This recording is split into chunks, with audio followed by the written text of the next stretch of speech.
in the grips of barbaric gangsters executing brutal terror on our people.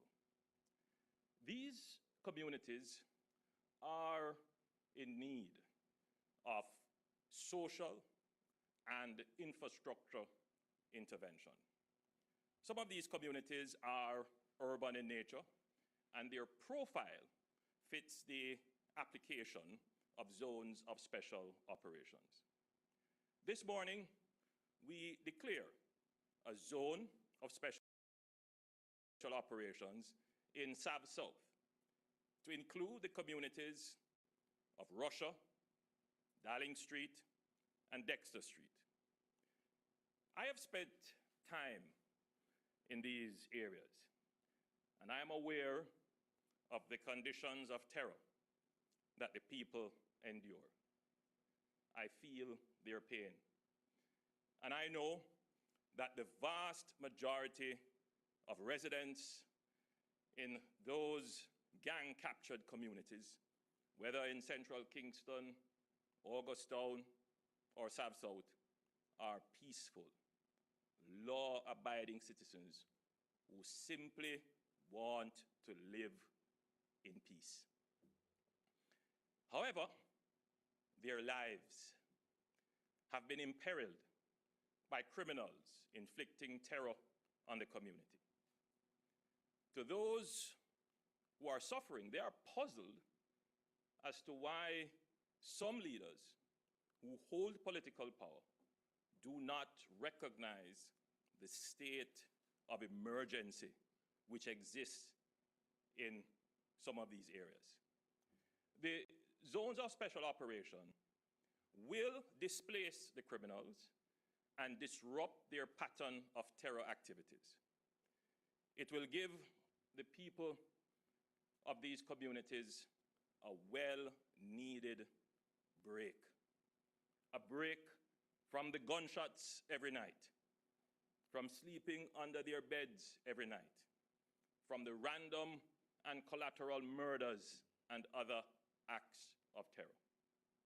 However, the zone of special operations is a specifically designed intervention which is more geographically limited and focused on community building. So in addition to the security element, it has a heavy community intervention, social intervention, and community building component, which must be properly organized. So it's not merely a matter of the mobilization of forces into an area. The zone of special operations has to be well-resourced. And this means that it has to be planned. And this planning can take several months. So the zone of special operation, therefore, is not an immediate response tool. And you would have seen the lag time between the cropping up of issues in, say, central Kingston and the time it would have taken to mobilize the security resources to ensure that they can be dedicated, but to also mobilize and identify the community intervention, the social intervention resources to ensure that it is sustainable. So yes, it is a crime-fighting tool, but more so, it is a community and social intervention, community building tool, which is not immediately available as problems crop up. Given the current murder and terror situation facing larger geographical areas, which is over and above the capacity of normal law enforcement. And this is a point that I wish to emphasize. The situation that we are experiencing in murder in the country and in shootings and in the possession of illegal guns is not normal. Granted, for the last 3 decades, we have seen this increase in murders, in shootings, and the illegal possession of weapons. And for some, they may take the view that this is the normal state of existence in our free and democratic society. This perspective also leads to not just the acceptance, but it has dulled the emotional response to this level of crime and violence. There are some people who just no longer care. It has been normalized. I still care about every life that is lost in this country. And I do get very concerned, emotional, yes, because it shouldn't be in this beautiful country of ours. And I think every single Jamaican needs to reflect on this.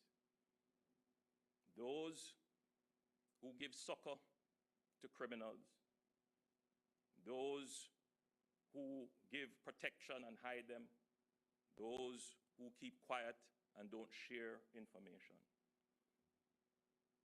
and those who object to stronger measures to address the rise in this terror that is affecting us, and those who block the government's efforts from keeping the people safe. There is need for more immediate and extensive response. The form of the response requires special powers in the form of a state of public emergency, which is lawful under the Emergency Powers Act, but requires the parliamentary support of the opposition to allow its extension beyond 14 days. The opposition has not in recent times, in terms of recent declarations of SOEs, given its support. The government, therefore, has to use the tools that are available to it, because we intend to keep the people safe. We intend to save lives and protect communities. And you would have seen the declaration now of 2 additional zones of special operations. As much as we can find the resources, we will continue to do so. But as I had explained earlier, this is not an immediate response tool. The SOEs are designed to be immediate response tools. They are designed to give larger areas of protection rather than the very narrow, geographically focused, community-focused zones of special operations. The police, as you would have seen, is conducting several dynamic operations, resulting in the recovery of firearms, the interdiction of gangs, including a gang that has captured one of the communities that we are now going to declare as a zone of special operations. There is an argument in the public domain which would want to see the government's response to crime return to the days when the use of force ultimately meant the use of violence. to return to a period of time when the use of our police force placed the good reputation, the public support of the police force in jeopardy. Where extrajudicial actions where the police were accused of acting in such ways.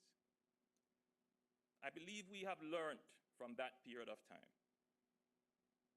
that our police force cannot be a force of violence. Our police force is a force of good. It obviously makes our job that much more difficult. But you cannot fight terror and barbarity with terror and barbarity. So we will pursue criminals. We will overcome this terror. We will do it within the law. The people of Jamaica will see that their police force is there to protect them. They are law officers, and we will always act within the law. I believe the methods espoused by some a decade or 2 decades ago would have shown that they do not work. The path that we are on in terms of resourcing our police, changing our laws, and using exceptional powers without taking lives is the right path if we are going to build a more kinder and gentler society. It will not be an easy path, and it may not be immediate, but it will lead us to the goal of peace, which we all want to achieve. I want to acknowledge the work of our policemen and women. I have toured several of the areas in which they operate. We understand that the resources are not always sufficient, but I appreciate that you turn up and put out the effort to keep the citizens safe. And I want to personally thank the security forces, especially the members of the JCF, in keeping our country safe during this very difficult time.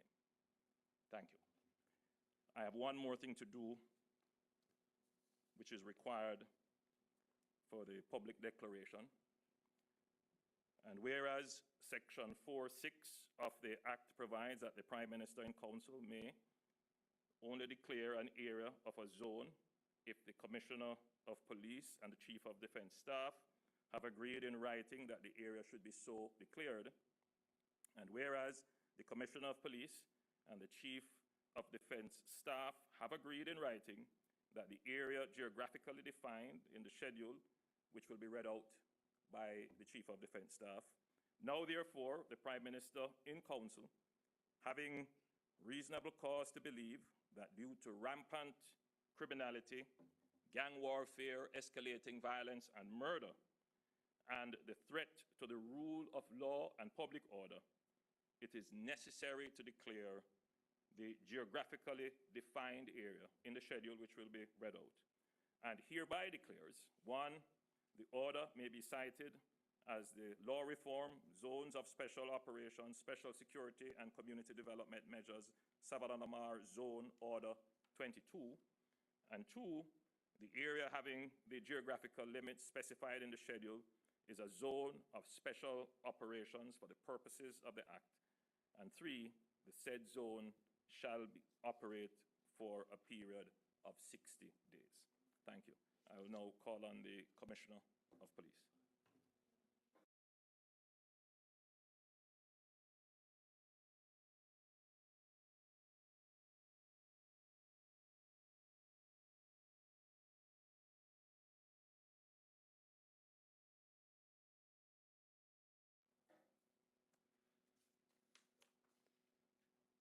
Thank you, Prime Minister, Deputy Prime Minister, Honorable Dr. Horace Chang, Lieutenant General Rocky Mead, CDS, and Commodore Antoinette Weems-Gorman,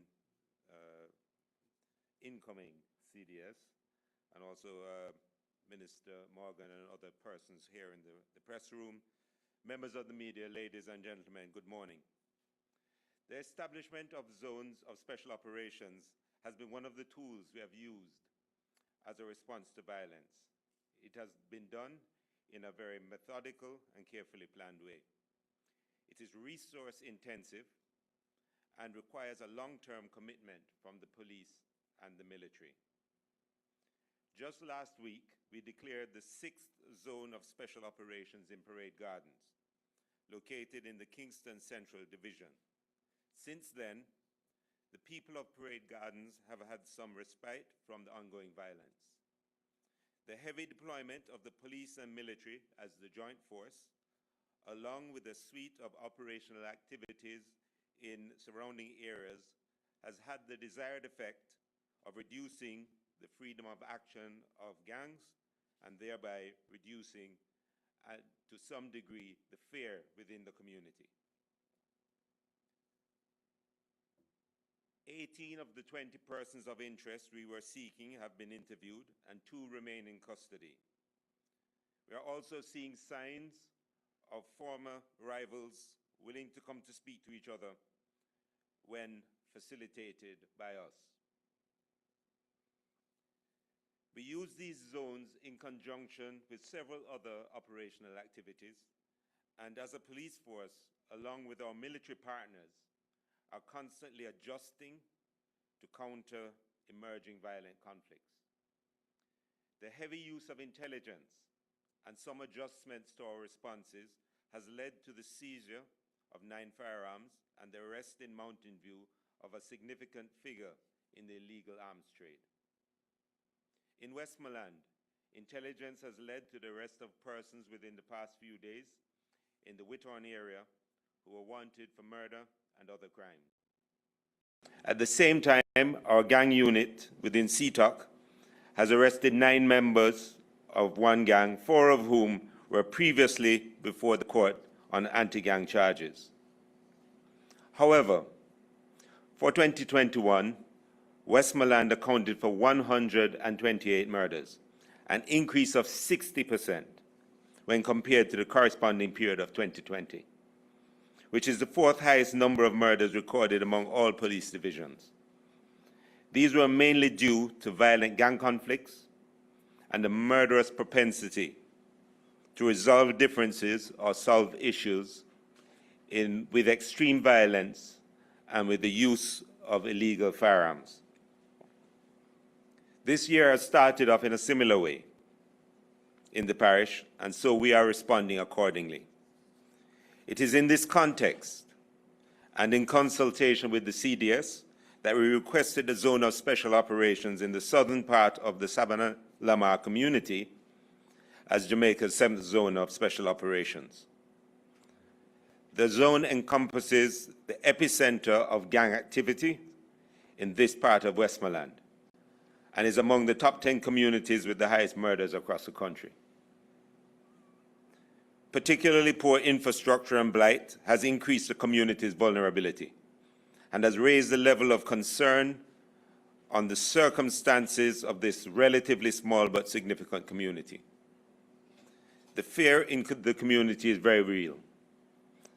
I was there a few weeks ago, and as we conducted surge operations in the Dowling Street, Ricketts Street, Dexter Street area, and you could see people suffering from violence fatigue. They were very aware of the utter disregard for life displayed by some of the criminals in the area. It's another unfortunate reality that in 2021, we placed 26 children before the courts for violent crimes, murder, gun crimes.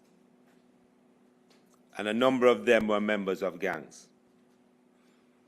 And also that last year, 30 of the persons who were charged for murders, shootings, illegal possession of firearms, and other crimes were able to commit other offenses whilst on bail.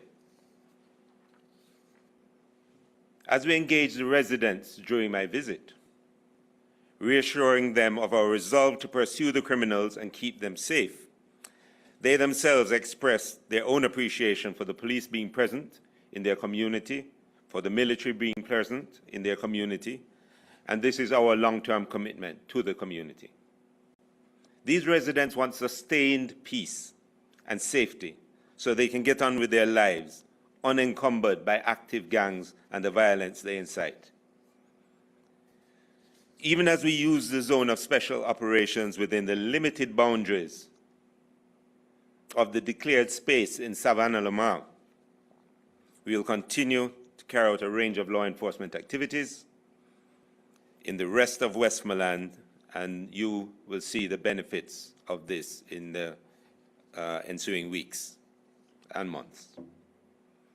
The JCF is intent on continuing to take strong action to defend every community from intimidation. We don't have days off. And to this end, we will, to the fullest extent of our capacity, continue to use the tools available to us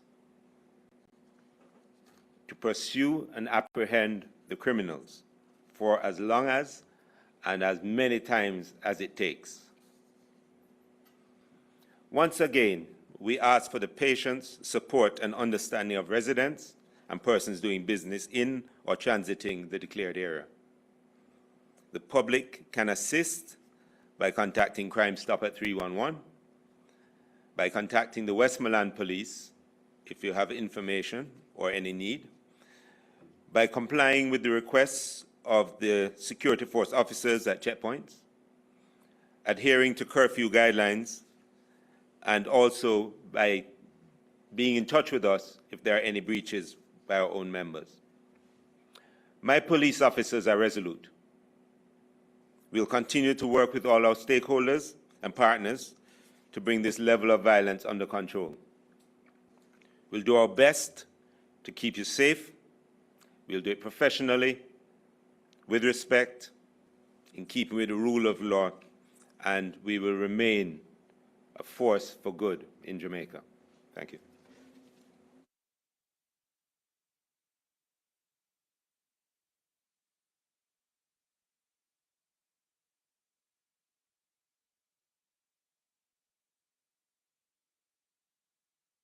The Chief of Defence Staff to delineate the boundaries of the area.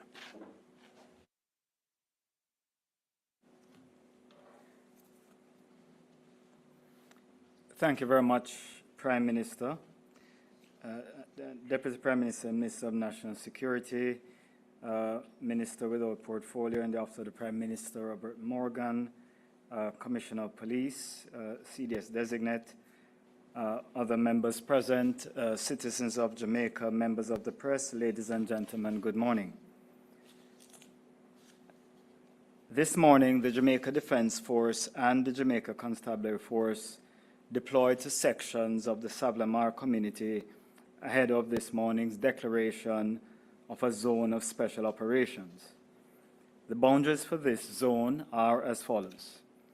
To the north, beginning at the northern end of Seaton Crescent in the vicinity of the Mangrove, on the eastern side of the Goodens River, the boundary extends in an easterly direction along Seaton Crescent, then north to Morris Street, then south onto Great George's Street to the intersection with Rose Street. Then northeasterly along Rose Street to the Segree Street intersection with Hudson Street. To the east, the boundary then extends southerly from the intersection of Segree Street and Hudson Street and continues along Hudson Street, then along the water feature to the east of Hudson Street to the shoreline. To the south, the boundary continues in a westerly direction along the shoreline from where the water feature terminates to the mouth of the Goodens River. To the west, the boundary then extends in a northerly direction from the mouth of the Goodens River to the northern end of Seaton Crescent in the vicinity of the mangrove on the eastern side of the Goodens River. The Prime Minister outlined the fact that the circumstances we face are not normal. If I may add a little context to the Prime Minister's point, we consistently have murders in the mid to high 40s per 100,000. That's not normal, whatever measure we want to use. Whether we want to use the measure of the Latin American and Caribbean region, which is the highest region in the world, at averaging about 16 per 100,000, or whether we're ambitious enough to use the world norm, which is about 6 to 7 per 100,000, or even if we want to set a higher norm than the highest region in the world, over 40 per 100,000 is not normal. The Jamaica Defense Force would like to renew its commitment that while we're facing abnormal security circumstances, we commit to supporting the Jamaica Constabulary Force in this most significant of their mandates. The ZOSO will give the security forces temporary additional powers of search, arrest, and detention. We believe that this is necessary in order to give the security forces the necessary space to carry out the operational tasks that will be required to help bring a sense of normalcy to the community.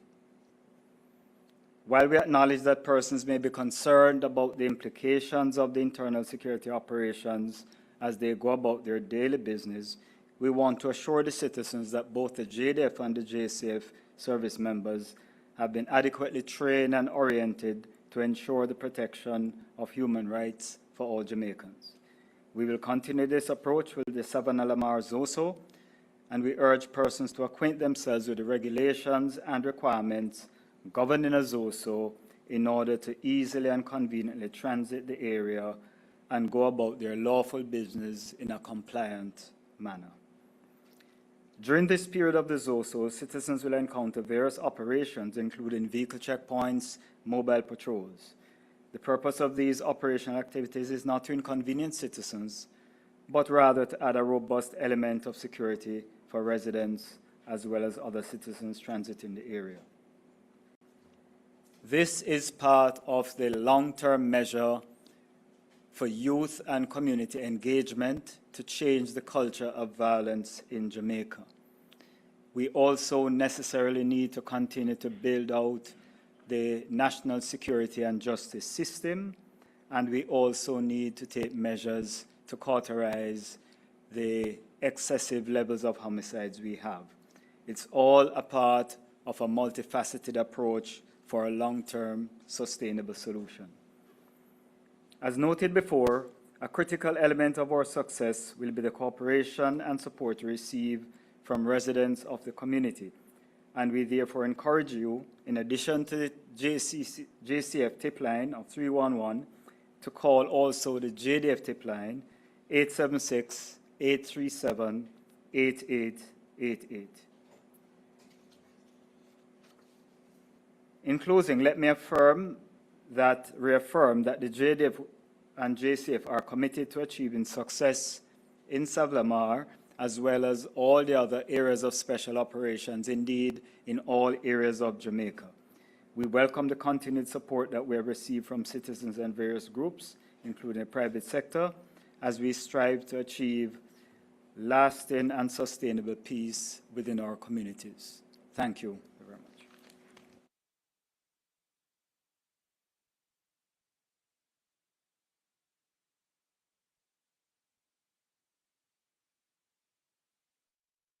National Security, Minister Chang.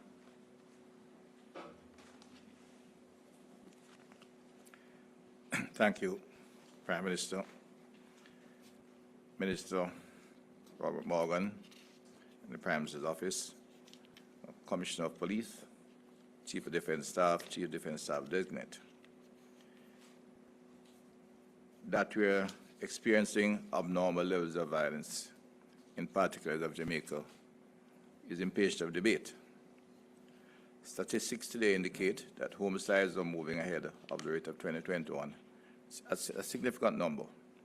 3 parishes and 4 divisions account for most of this increase: Westmoreland, St. James, St. Catherine, both divisions, north and south. Westmoreland had the highest increase in homicides in 2021 over 2020. They have shown in this year an increased propensity of severe violence designed to kill, maim, and inspire fear. Jamaica considered force in taking decisive action to not only curb this rise but restore order and public safety. Curfews, cordon and search, additional officers to the geographic division, and specialized units to apprehend perpetrators have been sent to Westmoreland. There have been some success, but more will be done. This morning's declaration of a zone of special operation is yet another tool to focus on the most violent district in the urban center in Westmoreland. It will not only restore order in a limited geographical area, it is designed to disrupt and to some extent disperse the gangsters who operate in the area. Dispersion is not necessarily welcome, but dispersing them from the areas in the clear phase of the zones of special operation will have them like rats scoring from their holes. They are easier to identify and apprehend. The officers of the JDF and the JCF are alert. The JCF, supported by the JDF, with the support of the entire government, is moving aggressively to attack the criminal elements at all fronts. We'll examine what other law enforcement tools can be brought to bear on this issue in the area of the zones of special operation. How existing tools can be combined in innovative ways in the zone of special operation to reduce violence and restore peace and public order. We recognize we're in a war with violent and heartless criminals, but we will not relent. It's a war we'll win. We will continue to strengthen the Westmoreland Police Division with resources that are available in the short term. But your government is making every effort to ensure that the human and technological resources are made available to the brave men and women of the Jamaica Constable Force to overcome this cancer of violence, especially in the parishes named. So more will be done, and we'll continue to work to ensure that the legislative framework is developed, as well as the resources are provided to provide our men and women of the security forces the tools to overcome the challenge. Thank you.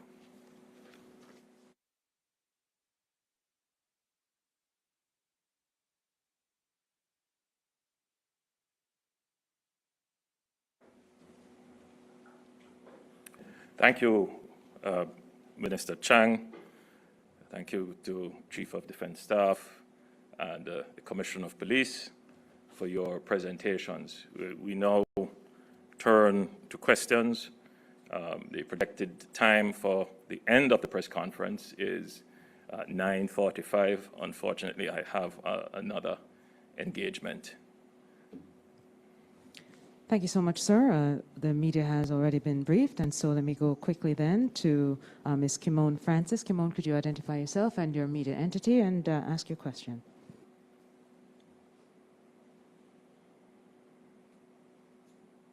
Apprehended 2 suspects in the killing of former Haitian President Moise, who allegedly entered the country illegally. What does this say about Jamaica's borders? And is Jamaica a safe haven for international criminals? I'll allow the Commissioner of Police to respond.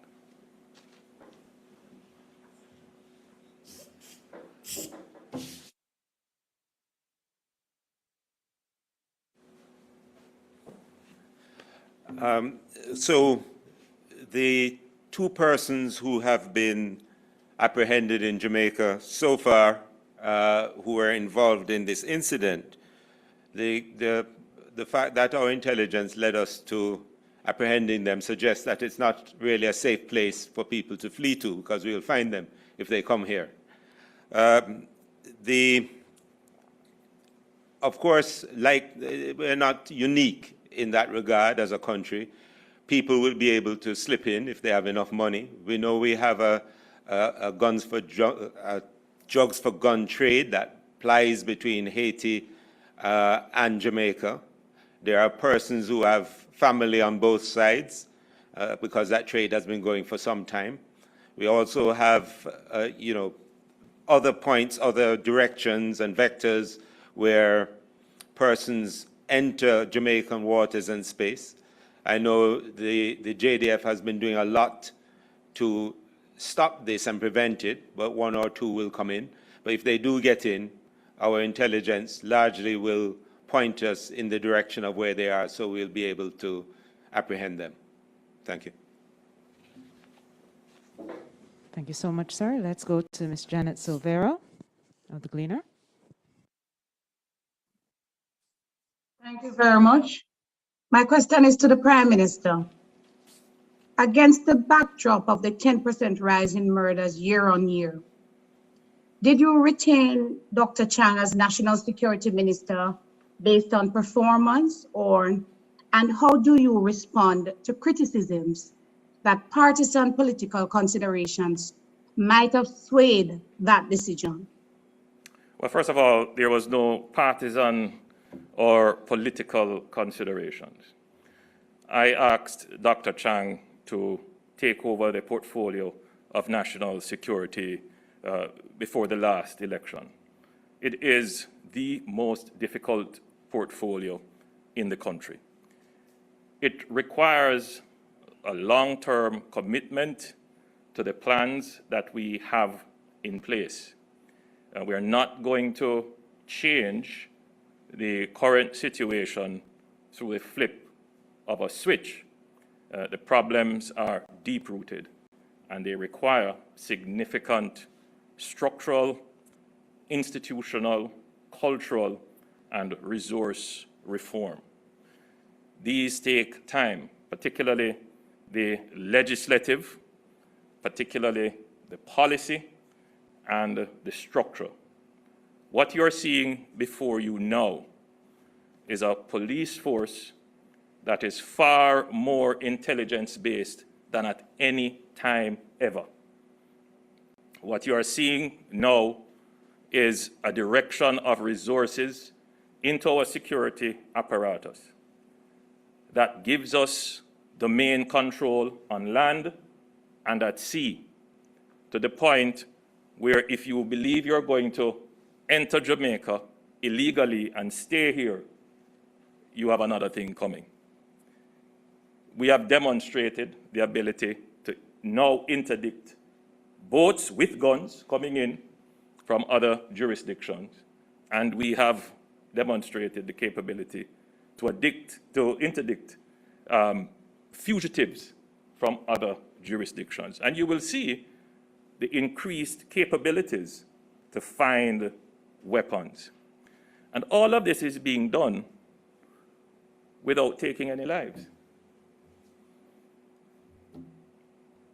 This is the beginning of the transformation of our security forces into the security forces that can be compared to security forces worldwide of the highest standard. It will take time. It therefore means that I cannot, at this point, unduly interrupt the plans laid and the institutional knowledge that has been gained, which Minister Chang has been at the helm of at the Ministry of National Security. I have full confidence in Minister Chang, in his knowledge, in his competence, and in his heart, which is to ensure that every single Jamaican is safe. Thank you, sir. Our final question, Mr. Ricardo Brooks. Thank you, Naomi. Good morning, Prime Minister. The country's positivity rate has topped 60%, and hospitalization, the situation there is deteriorating. Do you still hold to the point that argument done? You have said it. Thank you. Thank you so much, Prime Minister. Thank you to members of the media for joining us. We did point out this was a brief media engagement, and so we have announced the declaration of a zone of special operation section of Westmoreland. Thank you to the Prime Minister, the Most Honourable Andrew Holness, the Deputy Prime Minister and Minister of National Security, the Honourable Dr.